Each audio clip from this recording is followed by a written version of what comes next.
Boa noite, pessoal. Meu nome é Luiz da Saúde.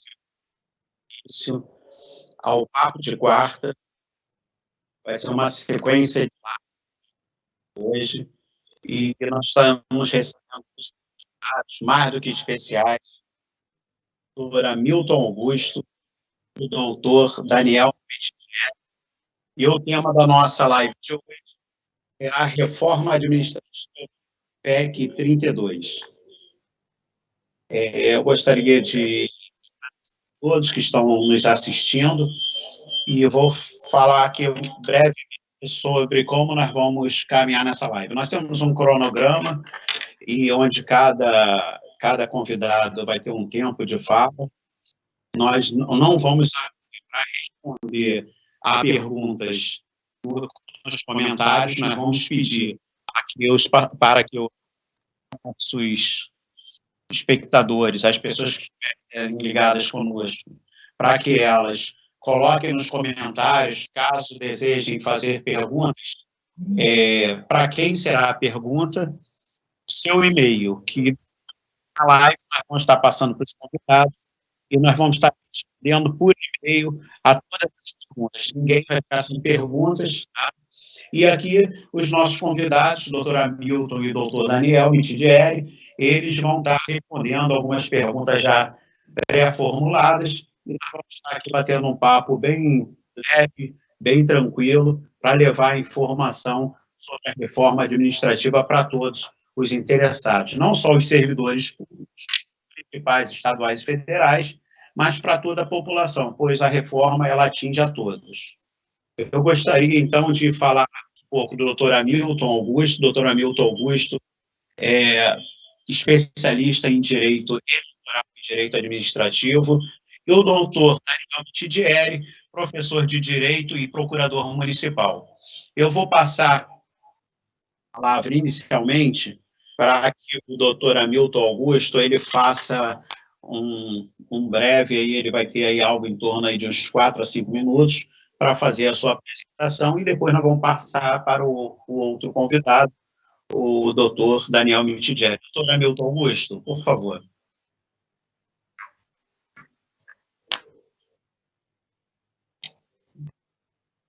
Doutor, o seu microfone dá uma...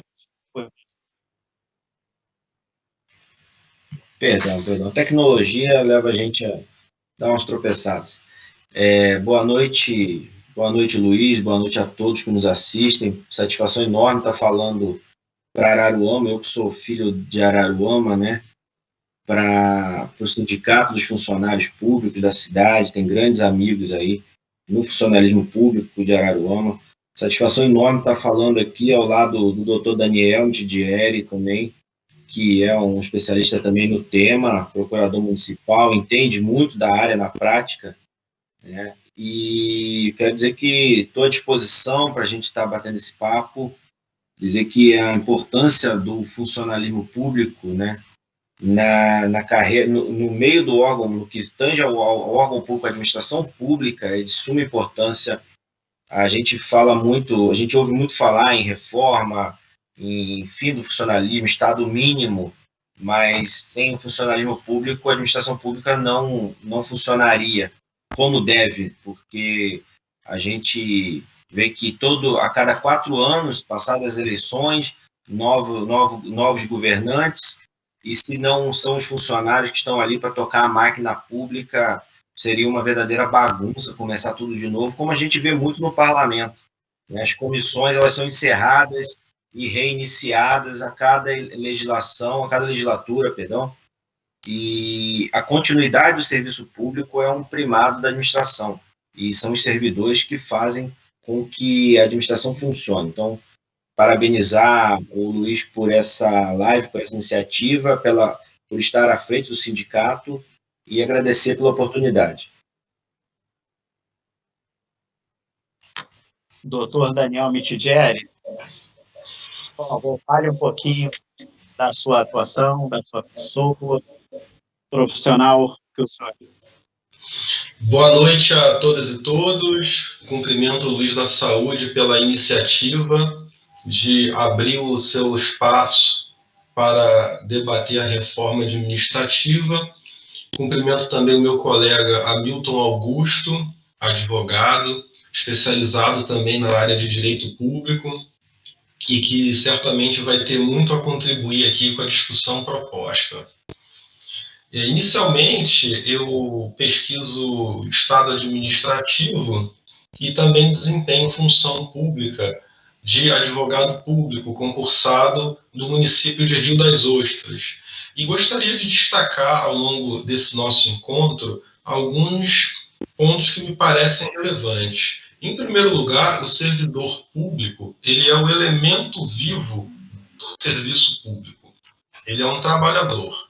E não é coincidência que essa PEC 32 ela ataque diretamente o servidor público, porque ela vem numa sequência de medidas anti-trabalho. Ela vem na esteira de, por exemplo, uma reforma trabalhista, de uma reforma da Previdência, e agora uma suposta reforma administrativa que vai atacar o coração do serviço público, que é o servidor. E ao contrário do que a propaganda pró-reforma costuma dizer, no âmbito dos municípios, nós não temos experiências de supersalários, não temos experiências de carreiras privilegiadas. O que nós temos são professores da rede primária de educação e ensino, médicos que atendem a pronto-socorro, médicos de família, técnicos de enfermagem, técnicos em radiologia, inúmeros servidores que cuidam do patrimônio, da própria segurança local, como a guarda. Então é preciso ter muita atenção com a discussão que está sendo levada, que está sendo travada, para que não se pratique injustiça, para que não se crie mitos em torno de um tema que é muito mais complexo do que se costuma propagar, principalmente aqueles que são os autores dessa reforma administrativa que está aí pautada. Então, agradeço novamente a oportunidade de falar para os servidores de Araruama e parabenizo pela iniciativa novamente. Obrigado, doutor.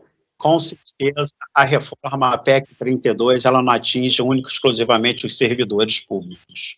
Atinge a toda a população e principalmente ao serviço público que é oferecido ao contribuinte. Bom, dando continuidade, então, nós vamos seguir aqui para uma sequência de perguntas e nós vamos dar início com uma pergunta, com a primeira pergunta, que vai ser direcionada tanto para o doutor Hamilton quanto para o doutor Daniel. Eu vou fazer a pergunta e imediatamente eu vou pedir ao Hamilton, ao doutor Hamilton, que ele inicie a sua resposta, fale sobre a pergunta e que utilize 5 minutos. E, em seguida, sem a minha intervenção, nós vamos passar para o doutor.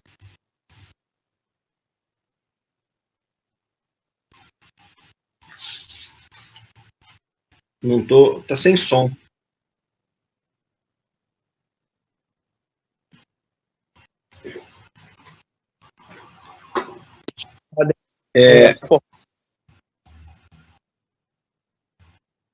Eu não consegui, Luiz, ouvir o final da sua fala.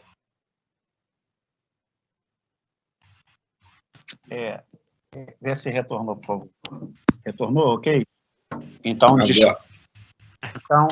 para aqueles que estão chegando agora, né, a nossa live quarta de hoje, da estreia, ela trata da reforma administrativa PEC 32, e aqueles que tiverem interesse em encaminhar perguntas para os nossos convidados, eu peço que vocês façam através dos comentários, indicando que convidado você deseja que responda a sua pergunta, e também informando o seu e-mail para que você receba a pergunta por e-mail. A resposta ela vai chegar para você por e-mail, tá ok? Então, vamos lá. A primeira pergunta, quem vai começar respondendo é o doutor Hamilton Augusto, e em seguida é o doutor Daniel Mitidieri. O que é a reforma administrativa? Bom, vocês me ouvem bem? Que deu uma picotada no final. A reforma da administração pública, né? A reforma administrativa, basicamente, ela tem por objetivo fazer com que haja uma ampla reformulação da administração pública. A ideia inicial dela é essa, mas no escopo da PEC 32, ela vem com um parâmetro único, dizendo que o objetivo da PEC é combater privilégios no serviço público. Em verdade, o correto, né, deveria ser, quando a gente fala de reforma, deveria ser, de modo amplo, fazer aí uma grande reformulação, e principalmente do serviço levado à população, como bem pontuou o doutor Daniel há pouco. O que ocorre é que essa reforma proposta, ela não atende de fato ao seu objetivo principal. Então, como a gente tem aí a ideia de uma reforma administrativa como uma adequação, redução de custos, uma melhora na classificação dos cargos públicos, uma readequação, isso tudo que deveria ser, né, na teoria, uma readequação ali da forma de admissão no serviço público, da forma de elevação de cargos no serviço público, todas essas questões que estariam adstrito a uma reforma de gestão pública, né? Desde a forma de admissão até a forma de avaliação, que a Constituição já prevê, né? A avaliação de desempenho até hoje não foi colocada em prática.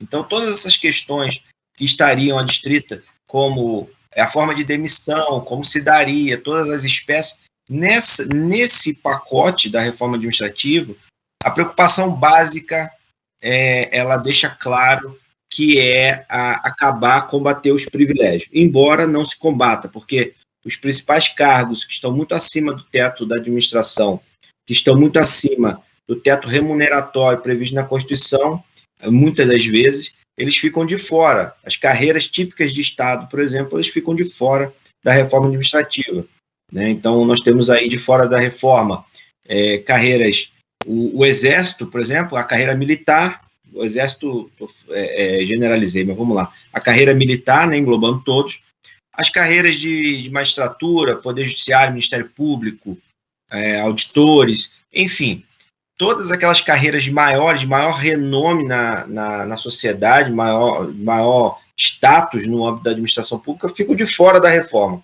Portanto, essa reforma, já ampliando um pouco a resposta, ela não cumpre de fato o seu principal papel, que, segundo a PEC, seria acabar com o privilégio.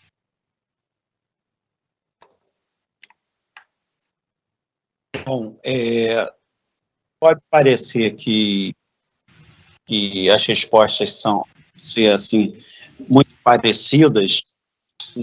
Mas é importante que a gente deixe aqui, que a gente até pareça repetitivo, porque a maioria dos servidores e a população, de uma forma geral, não tem conhecimento do que realmente é a reforma administrativa. Então, a mesma pergunta, o que é a reforma administrativa, nós vamos fazer agora também para o doutor Daniel Mitidieri, e depois daremos sequência às demais perguntas. Por favor, doutor. Muito bem. Eu vou responder essa pergunta em 3 pontos, em 3 partes. De início, eu vou abordar o que pretende ser a reforma administrativa. Depois, o que ela é na prática e quais são os interesses não declarados por trás da reforma administrativa. Bom, o que a reforma pretende ser é, como o doutor Hamilton antecipou, do ponto de vista de marketagem política, uma busca de convencer a opinião pública de que existem privilégios hoje no serviço público que, além de não serem justificados, eles devem ser imediatamente suprimidos. E, com isso, a gente cria um caldo de cultura que coloca o servidor como inimigo público número 1 da sociedade brasileira. Então, ela pretende ser uma reforma que vai combater os supostos privilégios e, ao mesmo tempo, equilibrar contas públicas. Então, a PEC vem de uma ideia de que ela vai criar economia. Então, ela tem uma dimensão que se chama, no jargões político, jurídico e econômico, de uma reforma fiscalista. Por quê? Porque ela é voltada para economizar gasto público. Só que ela não é verdadeira nesse sentido, porque ela cria um mecanismo de ampliação dos hoje chamados cargos em comissão. Os cargos em comissão, tão comuns na administração pública, são aqueles para os quais não é exigido o concurso público como requisito de ingresso.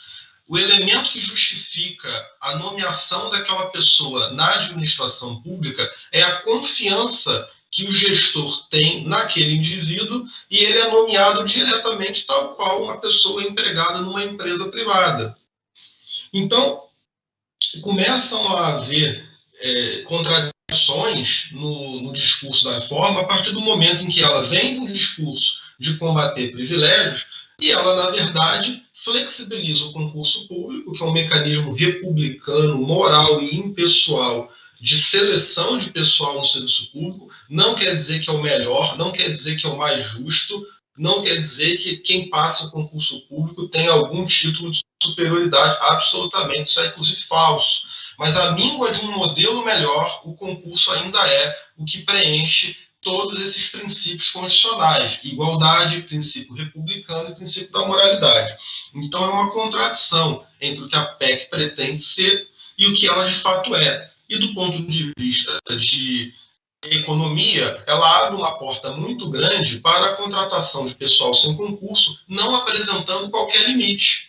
Então a gente não tem necessariamente a economia tal como vendida pelo governo federal na proposta. Na prática, para além dessas questões que eu pontuei no primeiro ponto, a reforma administrativa significa uma ampla privatização do serviço público. Então, atividades como docência, ensino fundamental, ensino médio nos estados, até mesmo o próprio ensino superior, podem vir a ser substituídos e não em um espaço de tempo curto, por organizações sociais, como acontece na saúde, que são experiências controversas em muitos lugares. Elas foram, inclusive, revestidas de escândalos de corrupção e há, inclusive, uma dúvida honesta por parte de estudiosos de gestão pública se, de fato, substituir a mão de obra por organizações sociais que recrutam pessoal de uma maneira mais rápida é, de fato, mais benéfico ao interesse público ou não. E as conclusões nesse sentido é que as OSs prestam serviços públicos do ponto de vista de escala pior do que o servidor contratado, que tem vínculo de permanência, que tem sentimento de pertencimento, que conhece praticamente quem ele lida. De modo que, na prática, a tentativa da PEC é substituir o trabalho do ponto de vista do servidor por empresas que podem prestar segurança, substituindo os guardas municipais, saúde, substituindo os médicos, os enfermeiros e substituindo também os professores no campo da educação. E quais são os interesses não declarados que eu destaco aqui por trás da reforma administrativa? É justamente o esvaziamento do poder aquisitivo da classe média. É um mecanismo de drenagem de recursos que hoje estão na mão de indivíduos, de servidores, que podem se organizar em torno de sindicatos, reivindicarem melhorias de qualidade de vida, melhorias salariais, justiça remuneratória, e se isso for levado para a mão de empresas, eu praticamente desmonto todo o processo de luta em prol da dignidade do trabalho. E qual é o efeito prático disso para as cidades? Quando eu tiro o poder aquisitivo dos municípios, dos servidores, notadamente, que não são os tais privilegiados, aqui o doutor Hamilton mencionou que a reforma visa combater, eu também esvazio as economias locais. O servidor público, ele faz o dinheiro que ele recebe circular na cidade. Então, o padeiro, o dono de uma mercearia, o dono de um mercado, de uma farmácia, de uma papelaria, ele sabe que o servidor público, quando ele ganha o 13º, ele faz uma compra, ele troca uma determinada mobília, ele adquire um determinado eletrodoméstico novo, isso aquece a cidade. Quando eu tiro o poder do servidor público como um sujeito autônomo, capaz de poder, inclusive, gozar de estabilidade remuneratória e de segurança jurídica, eu vou criar um impacto na cidade, porque a tendência é a precarização do salário, a tendência é a precarização da mão de obra. E precarização de trabalho, precarização de mão de obra significa redução de poder de compra. E para as cidades, redução de poder de compras impacta que está o orçamento público das cidades, de modo que se tem um efeito sistêmico em cascata muito grave, com riscos severos, inclusive, de muitos municípios se inviabilizarem.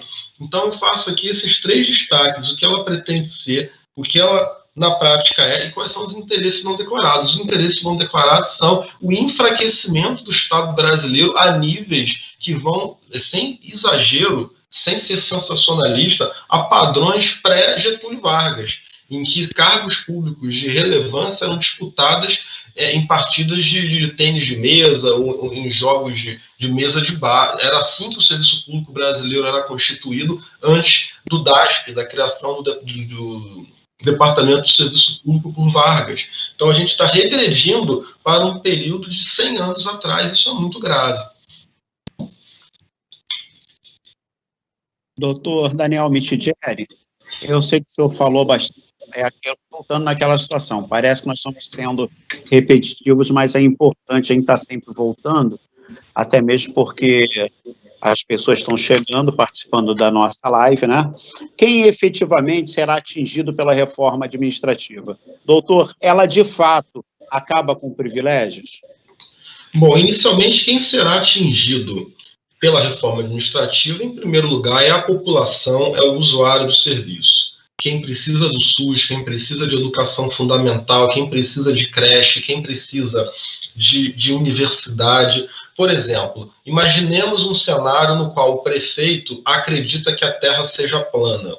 Um professor, hoje, pode chegar em sala de aula e dizer: a Terra não é plana, porque tem estudos físicos e matemáticos que comprovam que a Terra não é plana. Esse professor está protegido.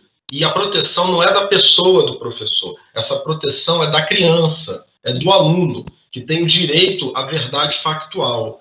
A opinião, ela pode ser muito útil e ela é objeto de proteção do direito em assuntos de bem viver, em assuntos existenciais. Se eu prefiro uma cor, se eu prefiro um prato de comida, se eu prefiro uma ideologia, uma religião. Aí o campo da opinião, ele é protegido, ele é imune. Agora, quando eu estou falando de verdades factuais, de natureza, de realidade, eu não posso dizer que um medicamento produz um efeito que ele na prática não produz. Eu não posso dizer que uma determinada situação na natureza é de acordo com o que eu acharia que deveria ser e não com aquilo que de fato é. Então, quando eu faço uma reforma administrativa que tira a estabilidade do servidor público, nos casos em que a gente vai ter contratação pelo poder público de pessoal, eu estou tirando uma garantia da cidadania, que é a garantia de ser atendido de acordo com a verdade factual, de acordo com critérios e protocolos testados e que não estão sujeitos a variações de opinião e de humor.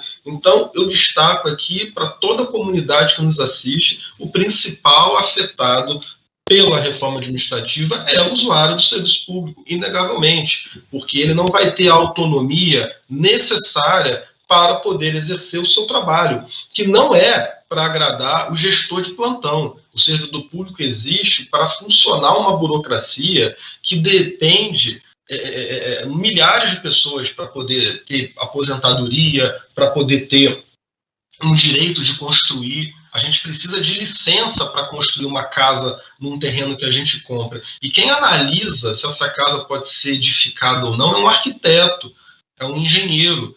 E se o inimigo político vai construir uma casa e o arquiteto não tem a garantia de que ele vai dar um laudo de viabilidade, independentemente da chefia dele gostar ou não do laudo, é uma garantia de que a gente vai ter, inclusive, um ambiente coletivo baseado em premissas de moralidade.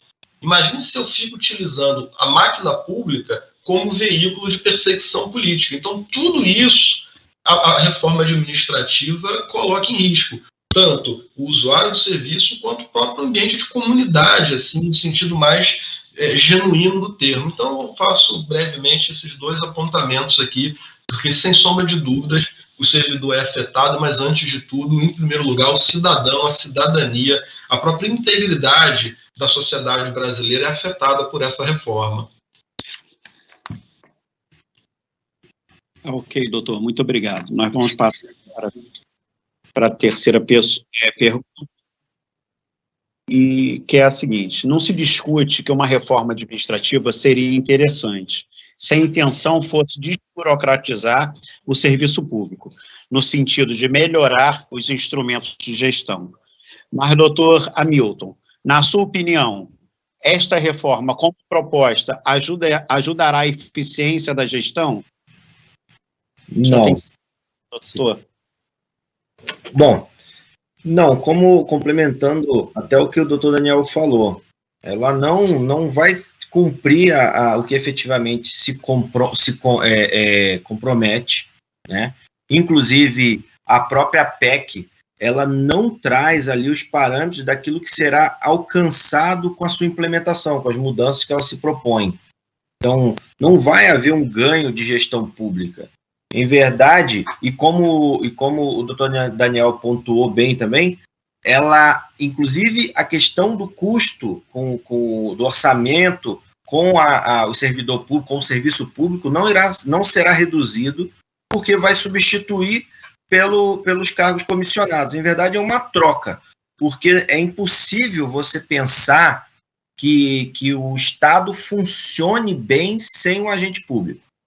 Não dá para substituir o agente público hoje, é impensável isso, né? Então, quando se fala em facilitação de demissão do serviço público, avaliação de desempenho para facilitar eventual demissão de servidor, toda essa questão vai ter que tirar aqueles que não estão atuando como deveriam, no sentido do que se entende por administração, por princípio da eficiência, principalmente, mas vai ter que substituir por alguém.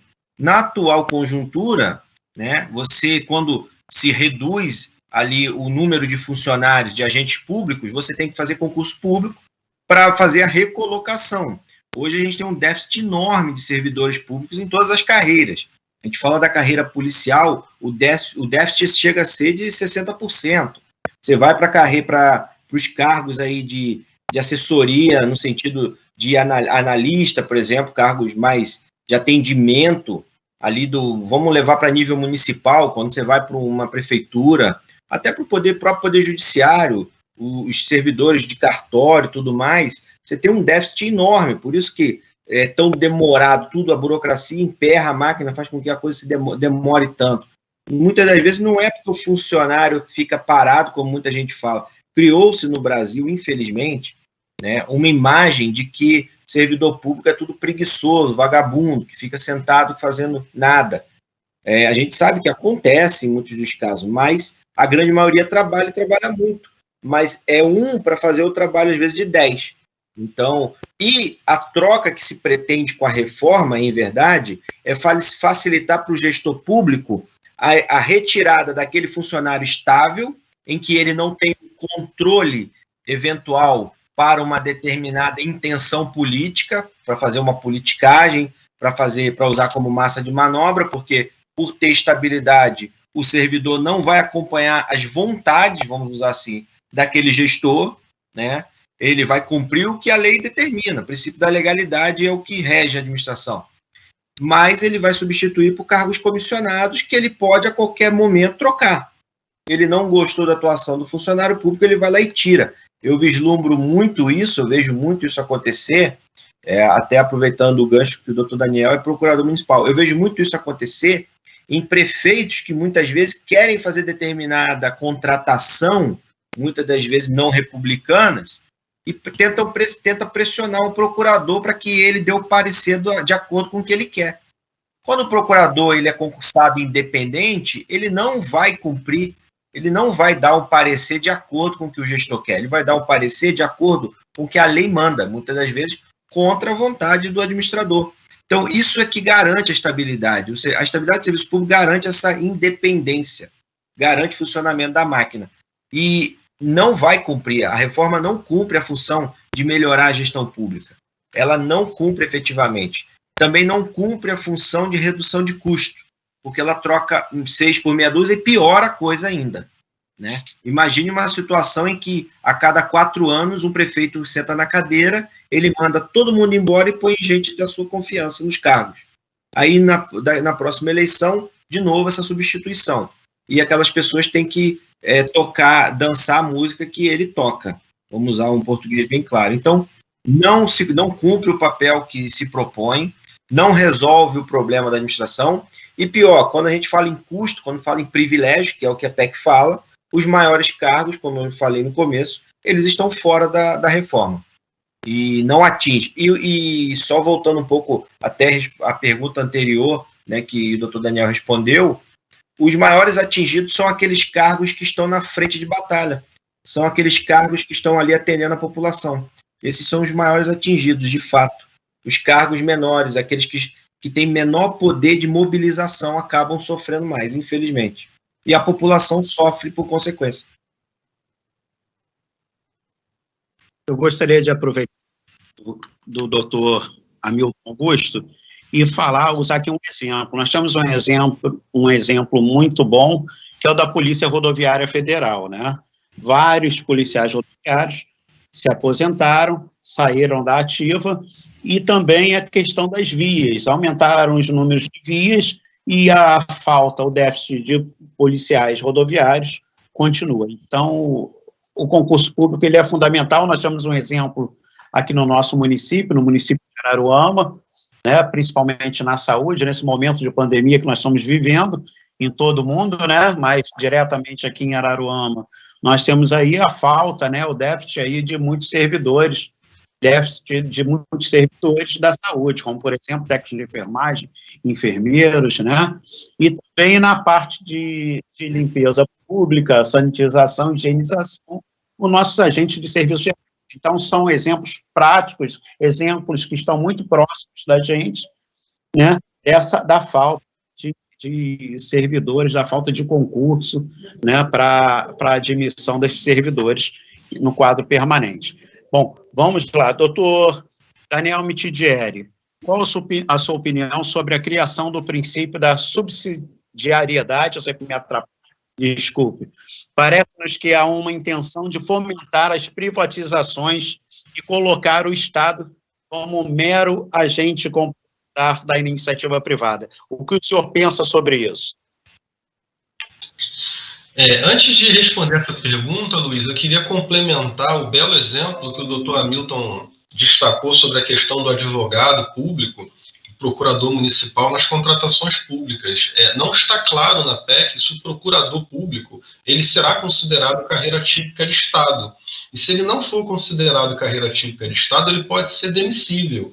E aí esse cenário se agrava, porque de fato é o que vai acontecer. Se uma empresa amiga, patrocinadora de campanha, fizer uma contratação pública e não preencher os requisitos legais, e ainda assim o procurador sofrer pressões para balizar aquela determinada seleção, e ele não quiser fazê-lo, ele vai sofrer riscos sérios de ser mandado embora do trabalho, do serviço público. E, ao mesmo tempo, além dessa questão que é da contratação, existe a questão da fiscalização do contrato. A execução do contrato, por exemplo, um contrato de pavimentação de via, que é o famoso asfaltamento. Um servidor, ele vai fazer a fiscalização e vai certificar, ele vai assinar um atestado de entrega da obra. E para que isso aconteça, é preciso que, de fato, a obra tenha sido feita. Se hoje o sistema já tem muitas imperfeições e a gente percebe que as obras recebem aceite e não foram entregues da forma como contratado, o material empregado não foi o previsto no edital da licitação, sem a estabilidade de, por exemplo, um engenheiro, a gente não vai ter garantia nenhuma de que a qualidade das obras que o poder público contrata vai ser, de fato, aferida, controlada. Então, por exemplo, a ideia do princípio da subsidiariedade. A ideia do princípio da subsidiariedade, ela já existe e ela veio um princípio setorial da ordem econômica e foi levado como princípio geral da administração pública. E a ideia por trás do princípio da subsidiariedade é dizer o seguinte: o Estado ele vai atuar apenas quando a iniciativa privada não for capaz de fazê-lo. Ora, em processos, por exemplo, de fabricação de microcomputadores, é testado na prática que o Estado ele tem mecanismos de menos capazes de desempenhar isso do que, por exemplo, iniciativas privadas, setores de concorrência nesse campo. Então, a subsidiariedade vai dizer, olha, o Estado só vai atuar aqui para induzir quando, de alguma maneira, o mercado tiver fragilidade nesse segmento.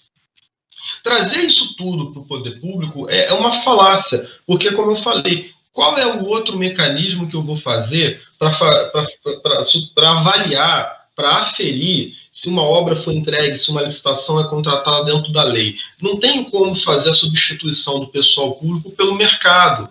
Então, a subsidiariedade ela é uma redundância nesse sentido. Então, ela é uma tentativa forçada de querer levar lógicas de mercado para ambientes em que não funciona a lógica de mercado, a lógica de acumulação, a lógica de concorrência, a lógica do lucro.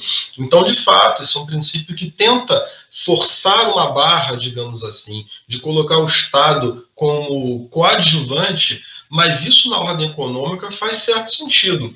O que não pode acontecer quando a gente fala de saúde e de educação, porque aí eclode uma pandemia, e aí como é que a gente vai fazer se não tivéssemos o SUS? Como é que a gente iria enfrentar isso se não fosse institutos de pesquisa tentando criar, por exemplo, respirador mais barato? Porque o mercado, quando tem escassez, quando tem aumento de demanda, ele vai cobrar um preço. A lei da oferta e da demanda, ela é inexorável nesse sentido. E tem custos altos quando acontecem imprevistos. Se você tem um staff, um corpo prévio, que pode responder às necessidades, ele não pode ser tratado como uma redundância, como algo simplesmente, não, o mercado faz melhor. Não é verdade, é preciso a gente colocar a César do que é de César. Tem coisas que o mercado hoje, 2021, funciona melhor que o poder público, sim, mas outras não. Isso precisa ficar bem claro.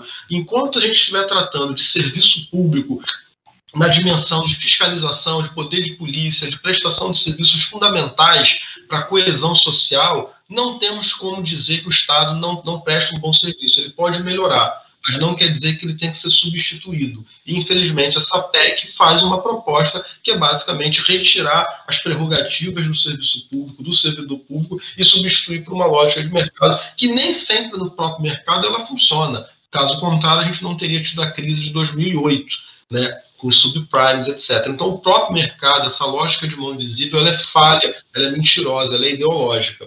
Então, eu sou totalmente contrário a colocar como regra geral do serviço público a subsidiariedade. Sou a favor que ela opere no campo da ordem econômica. Indústria, comércio, o Estado não tem que ser protagonista, ele até pode participar como indutor. Agora, no que se refere à educação, saúde, pesquisa, ciência e tecnologia, soberania energética, não cabe subsidiariedade.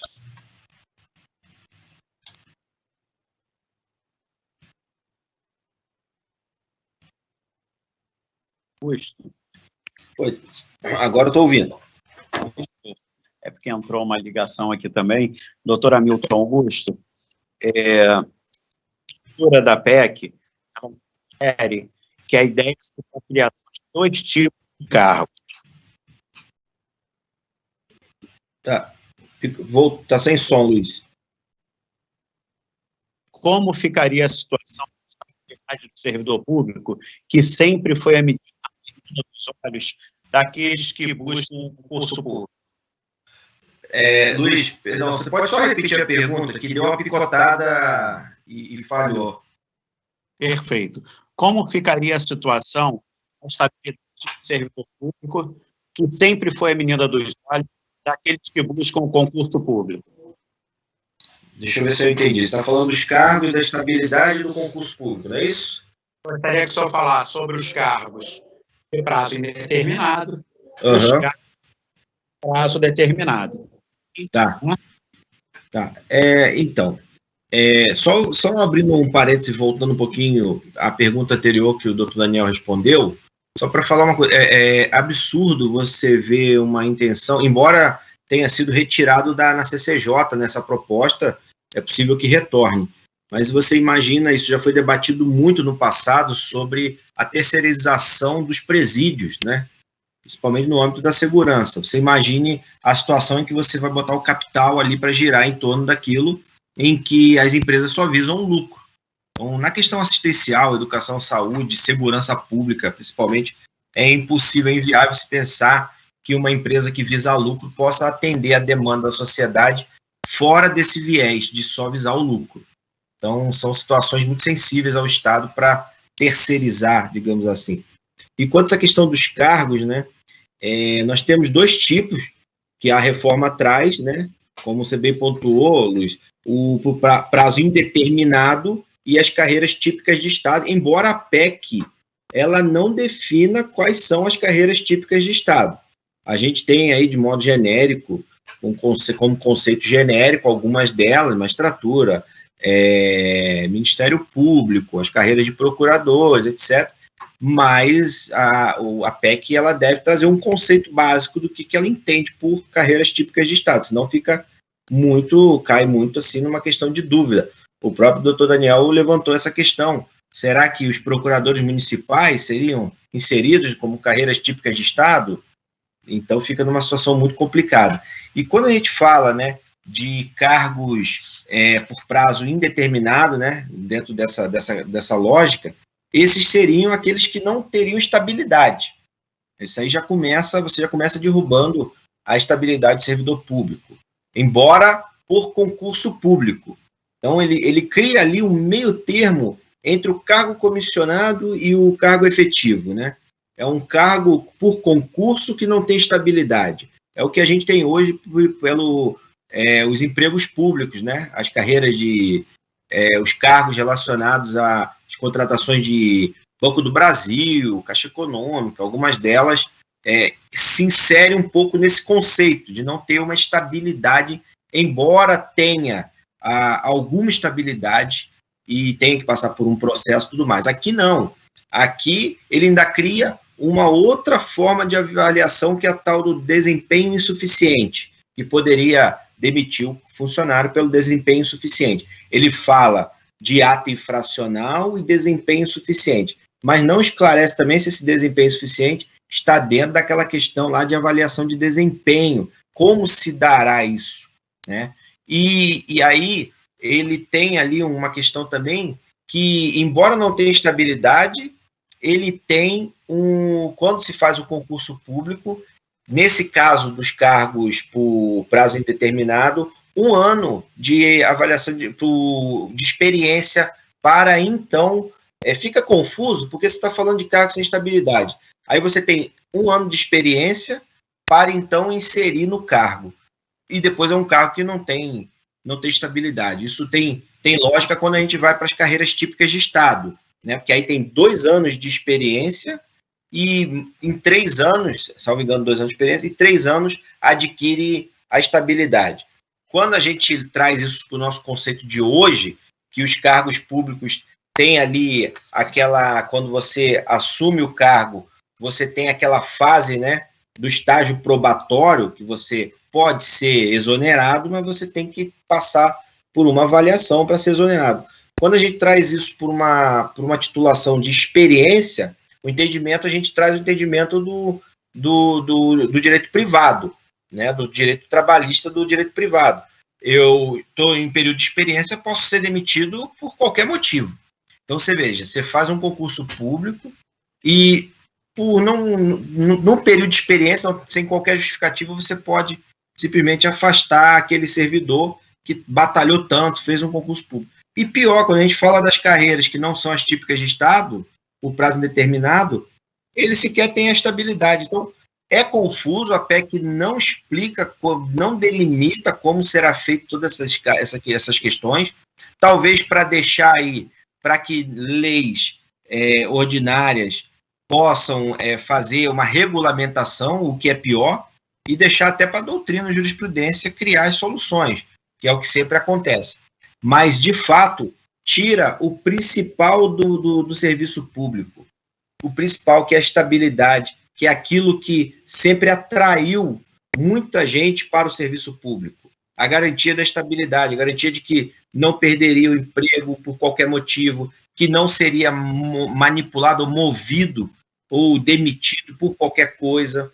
Então, a gente vê hoje, conversando com alguns amigos, até juízes, procuradores da República, tem alguns amigos que falam, olha, já perdi até a vontade do funcionário.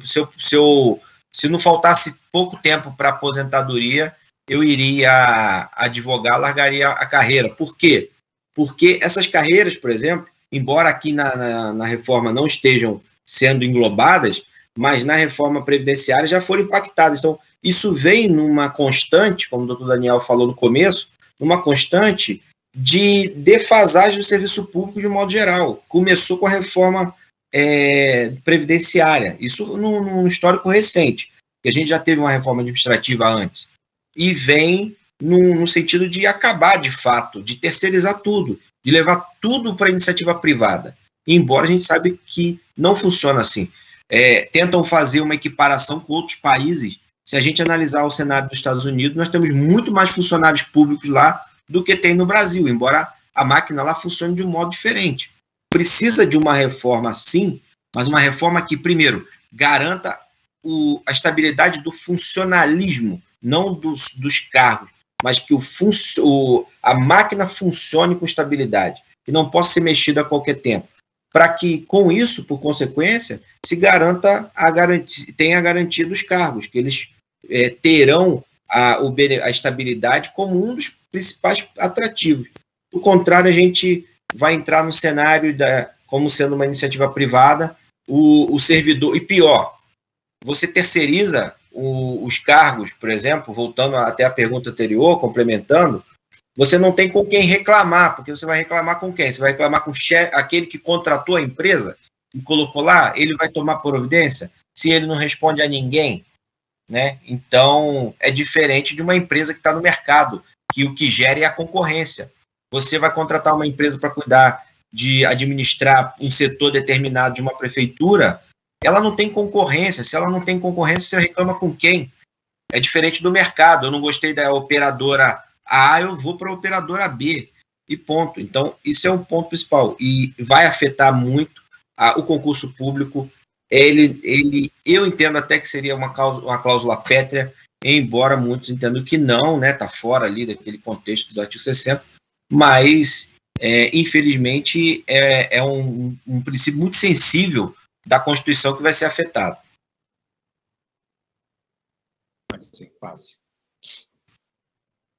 Bom, doutor Hamilton, baseado aí na sua informação, eu estou vendo aqui também que o servidor efetivo, concursado, ele vai passar por uma avaliação, onde quem vai avaliar é o seu chefe imediato, que muitas das vezes, normalmente, é um cargo de confiança do Poder Executivo, né? E que muitas vezes não tem a formação que o servidor tem, né? E o que me leva a crer que essa pessoa é capacitada para avaliar esse servidor público concursado, né? E muito mais, e vai além disso, né? Nós tivemos aí há poucos dias um exemplo do Miranda na CPI, e que se ele, sem estabilidade, sem essa garantia, além do trabalho de executar, né, que o servidor público ele executa, mas ele muitas vezes ele fiscaliza, e ele está vendo que uma determinada ação dele pode não ser positiva, ele vai identificar alguns fatos que não são legais, e ele vai ficar cada vez mais à mercê aí da avaliação de uma chefia que muitas vezes não está sendo correta no trato com a coisa pública, né? Bom, vamos passar, então, para uma outra pergunta aqui para o doutor Daniel Mitidieri. Doutor, existe a previsão de algum tipo de benefício na PEC 32? Luiz, não existe a previsão de nenhum benefício para o servidor na PEC 32. Inclusive, a PEC 32, ela prevê a extinção de algo que é muito familiar no serviço público municipal, que são os famosos triênios, quinquênios ou também as licenças-prêmio. Isso faz parte de um catálogo de direitos que o servidor público obteve, principalmente pós-Constituição de 88, e que acabaram no âmbito da União em 1998, com a Emenda 19, que é a primeira reforma administrativa que a gente teve pós-88. Mas qual é a finalidade?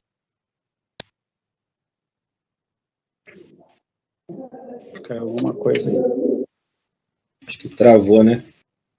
Problema aqui acredito que lá com o doutor Daniel.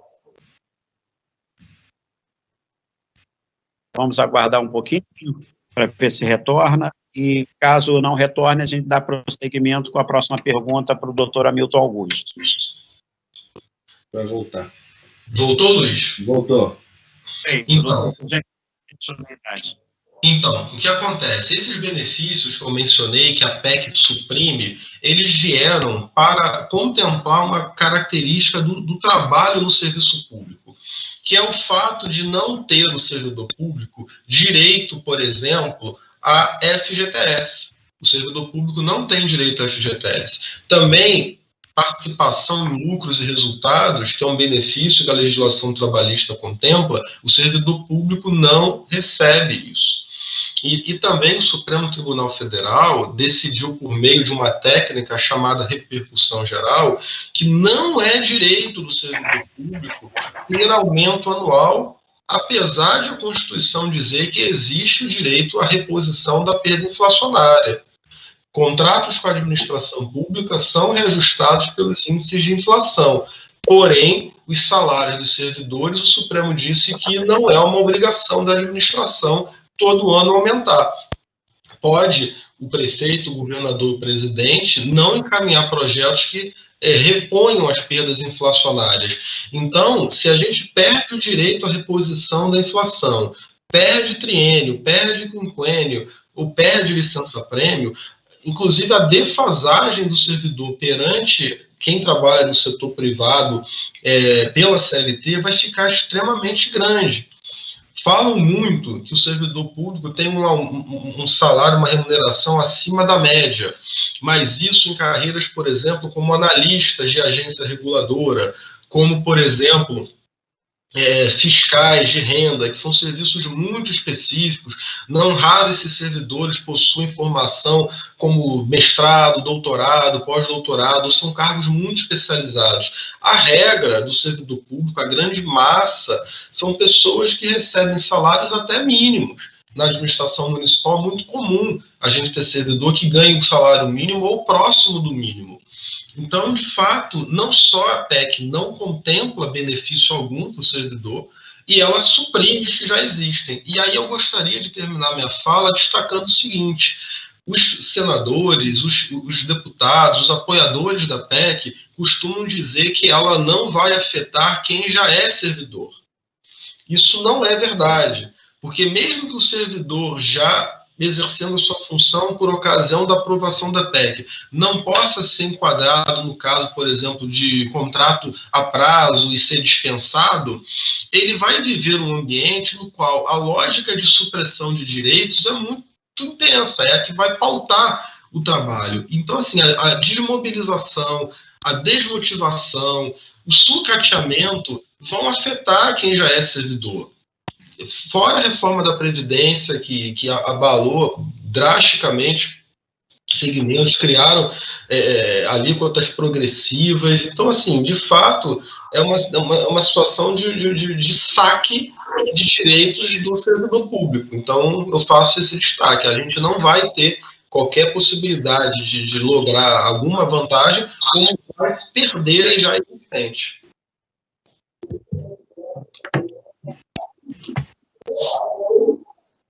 Tá ok, doutor. Muito obrigado aí pela sua exposição. Doutor Hamilton Augusto, quais são os próximos passos da PEC 32? Bom, ela passou na CCJ, né, da Câmara, ela se encontra na Câmara dos Deputados ainda, ela passou na CCJ, ela está na comissão especial e agora eles estão trabalhando quórum para poder levar a votação. A gente sabe que no âmbito político, muitas vezes se costura o melhor momento para levar a plenário. Ela vai a plenário logo que se tem aí essa possibilidade de quórum, porque aqueles que estão com a relatoria, que estão comandando a pauta, não querem também dar um tiro perdido, né? Então, teve uma tentativa, ia ser levada a plenária há um tempo atrás, e acabou tirando, não foi, por conta de não haver o acordo, que a gente chama acordo, né? Uma condição política para tal. Levar na plenário, né, ela pode ser aprovada, para ser aprovada precisa de 308 votos na Câmara dos Deputados em 2 turnos de votação. Daí para frente, ela passando na Câmara, ela vai para o Senado e precisa de novos 2 turnos de votação, 49 votos, né, em cada turno dos senadores, para então ela ser promulgada e passar a ter validade. No momento, ela se encontra parada na comissão especial que está analisando o mérito, embora ela já tenha passado na CCJ. Mas no momento, o de bastidor que a gente tem visto na imprensa é que se aguarda o melhor momento para levar ela a plenário. Ainda não tem um número suficiente para que ela seja aprovada.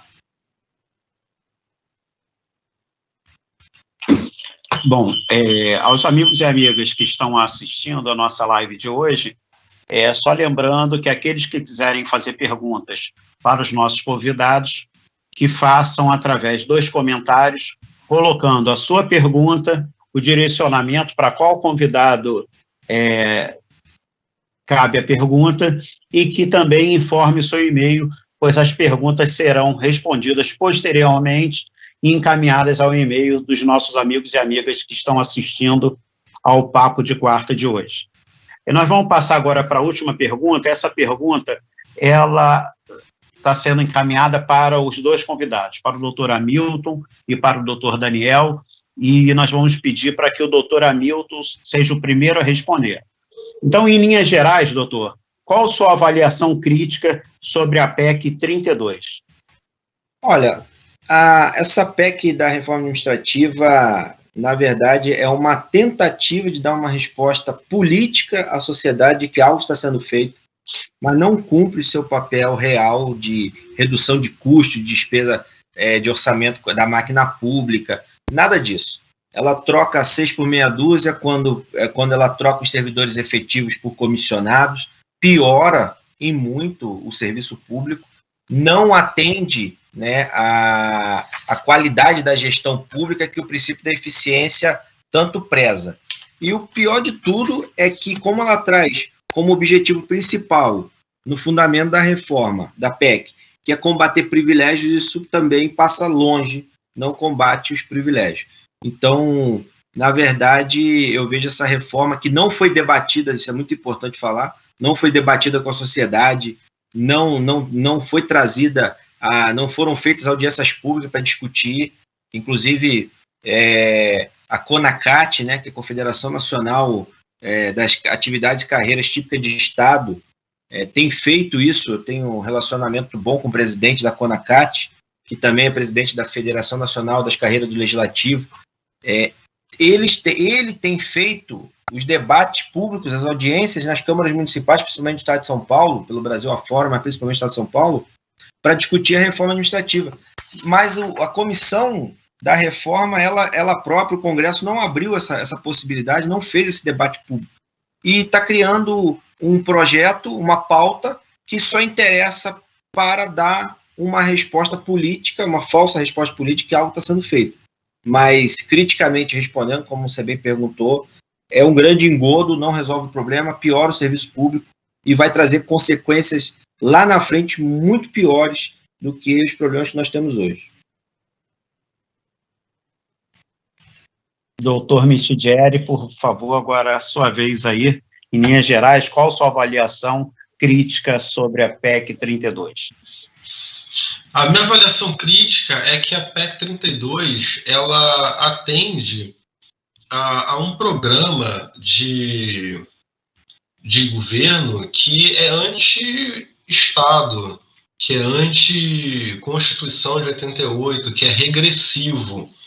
Se a gente for pegar a forma como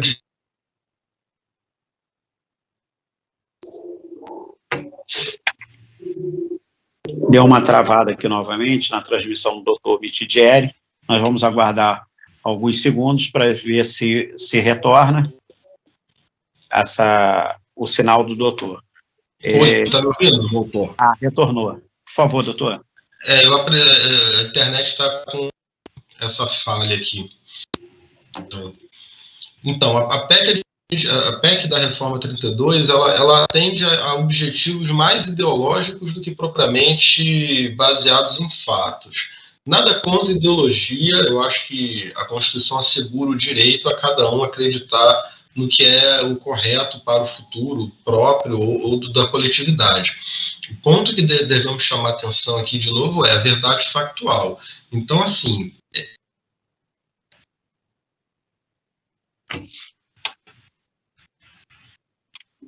Só mais um pouquinho, então, caiu novamente o sinal do Dr. Mitidieri. Vamos ver se ele consegue retomar.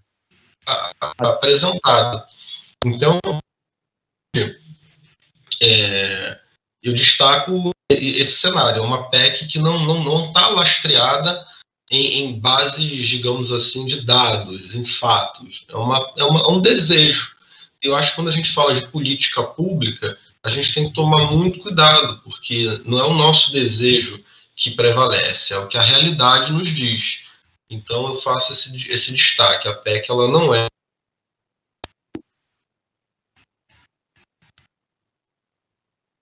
Novamente caiu o sinal do Dr. Mitidieri. Está retomando. Dr. Mitidieri, está escutando? Escuto. Eu encerro a minha resposta aqui. Pode dar continuidade, picotou um pouco, doutor. Se eu puder dar uma retomada e retornar um pouquinho. Então, eu concluo dizendo que essa PEC ela não tem a seriedade necessária para mudar a Constituição, porque não é possível mudar a Constituição apenas com base em desejos pessoais de ocasião. Tá ok. Então, o que nós estamos vendo é que a PEC, por tudo que nós conversamos aqui, que os senhores falaram, a PEC ela não foi bem planejada, bem organizada. Ela, ao contrário, ela não traz vamos falar assim, ela onera mais os cofres públicos, ela não melhora o serviço público prestado à população, né? Então, ela está atendendo a uma vontade ideológica de um determinado grupo. É o que agora é a minha análise crítica, após escutar as falas dos senhores. Eu gostaria agora de, então, nós estamos chegando ao final, as perguntas foram todas respondidas, mas eu gostaria aqui de deixar aqui para cada um de vocês, para o doutor Hamilton, doutor Mitidieri, as considerações finais. Doutor Hamilton, por favor, o senhor faça, então, as suas considerações finais e... Fique à vontade aí também para, após as considerações, estar se despedindo aí dos nossos amigos e amigas que estão acompanhando. Lembrando que qualquer pergunta que vocês queiram fazer, que façam nos comentários, indicando qual o convidado deve responder e também o e-mail para a resposta. Doutor Hamilton, por favor. Bom, primeiro, dizer que é uma satisfação enorme estar aqui contribuindo, podendo estar nesse debate tão enriquecedor. Só abrir um parênteses aqui, que eu li uma das perguntas que foram feitas aqui no bate-papo, né, no debate aqui embaixo no Facebook. Uma das pessoas perguntou se não tem direito, se não existe o direito adquirido, né? A gente estava falando sobre isso, e a pessoa perguntou, mas não tem o direito adquirido, aqueles que já estão no cargo público? Me recordo bem quando passou a reforma da Previdência, e quando passou a primeira reforma da administração pública lá atrás, e depois a reforma do Judiciário, a emenda 45, que o Supremo surpreendeu a todo mundo quando ele disse que não há direito adquirido a regime jurídico administrativo. Óbvio que vai ser aplicado aqui também, principalmente que um dos tópicos da reforma é acabar com o regime jurídico único. Então, por certo, vai atingir todo mundo. Não pense que quem está no cargo hoje não será atingido. Vai ser atingido em algum ponto, vai ser atingido. Principalmente se a gente levar em consideração que já consta na legislação brasileira a possibilidade de avaliação de desempenho, que embora nunca foi levada em prática, nunca foi colocada em prática efetivamente. Mas a reforma pode colocar em prática e dizer, olha, isso já constava da Constituição, já era uma previsão antiga, e nós só estamos adequando. E vai atingir a todos, de um modo ou de outro, vai atingir a todo mundo. Quando a gente fala em reforma, não há direito adquirido. A reforma previdenciária mostrou isso muito bem. Então, as pessoas têm que estar atentas, procurar saber. Não dá para só bater palma para o que vem e achar que... Tem muita gente falando, eu tenho acompanhado muita gente, principalmente muitas pessoas ligadas a mercado de capitais dizendo isso é muito bom, é o liberalismo, é o Estado mínimo, mas estão esquecendo tudo que está em volta disso. Então a gente tem que ter muito cuidado com o que a gente ouve e não analisa profundamente e passa para frente sem entender o que realmente tem por trás, né? Cria-se uma cortina de fumaça que vai lá na frente e o prejudicado seremos todos nós. Dizer que parabenizar, né, o Luiz e o Sindicato dos Funcionários Públicos de Araruama pela ideia desse bate-papo, pela oportunidade, e dizer que é muito importante que todos se engajem, todos. Os deputados que estão lá para votar a reforma foram colocados pelos senhores, né? O voto saiu do dedo de cada um que foi lá na urna e apertou o botão. Então, eles devem satisfação, não dá para achar que eles decidem tudo sozinhos. Tem que fazer pressão, tem que brigar, mandar e-mail para mostrar para eles quem é que manda realmente e que eles não podem decidir do jeito que eles pensam, do jeito que eles querem. Então, há uma questão básica, né, que é a representação. Os parlamentares representam a parcela da população. E vocês são parcela da população, tem que brigar pelo direito que vocês defendem. Isso é o básico, e se não atender, quando chegar em 2022, vocês façam justamente o que eles mais temem, não votem neles. Basicamente, assim que funciona numa democracia. Agradecer a oportunidade, parabenizar o doutor Daniel, agradecer também a oportunidade do debate, e estou sempre à disposição, é sempre um prazer enorme falar, principalmente para Araruama, que é a cidade que eu amo, que eu nasci. Estou à disposição sempre. Obrigado mesmo. Obrigado, doutor Hamilton. Peço que o senhor continue conosco até finalizar nosso papo de hoje, o papo de quarta. E agora o doutor Daniel Mitidieri, por favor, para as considerações finais. Luiz, o único privilégio que hoje eu poderia destacar sobre esse tema é poder compartilhar as impressões com você, com meu colega doutor Hamilton Augusto. Isso sim é um verdadeiro privilégio, exercer as liberdades democráticas de manifestação do pensamento, de crítica política legítima. Então, para mim, foi muito especial participar disso aqui. Sou muito grato, tanto a vocês que viabilizaram isso, quanto à audiência que pacientemente nos acompanhou durante esse tempo todo. E, para encerrar, gostaria de reforçar as palavras do meu colega doutor Hamilton, no sentido de que procurem os deputados da bancada fluminense, encaminhem notas técnicas, encaminhem impressões, encaminhem os acúmulos que forem sendo gerados a partir desses debates que estamos aqui desenvolvendo. Porque se houver uma pressão, uma mobilização, se todos os 92 municípios do Rio de Janeiro encaminharem conteúdo contrário à PEC 32, isso vai gerar uma sensibilidade na bancada fluminense. O projeto se encontra hoje na Câmara dos Deputados, então é importante procurar esses parlamentares. Aguardo o relatório do deputado Arthur Lira para que seja feita, na verdade, Arthur Maia. Arthur Lira, o presidente da Câmara. Aguardo o relatório do deputado Arthur Maia, que é notadamente um liberal, que tem uma visão de mundo no sentido de anti-Estado, e a gente sabe que não é possível, em matéria de Brasil, em matéria de serviço público, a gente ter nenhuma visão radical. A gente não pode pensar num Estado totalitário, tampouco a gente tem espaço para pensar em Estado mínimo beirando ao Estado inexistente. São duas utopias fracassadas. Então, nesse sentido, eu destaco aqui a necessidade de a gente transformar em ação prática esses nossos encontros, esses debates, que eu tenho certeza que o Sindicato dos Servidores Municipais de Araruama promoverá outros para até as nossas representações. E desejo sucesso na luta e que essa PEC seja, enfim, barrada como ela merece. Obrigado, doutor Mitidieri. Eu quero voltar um pouquinho na fala do doutor Hamilton.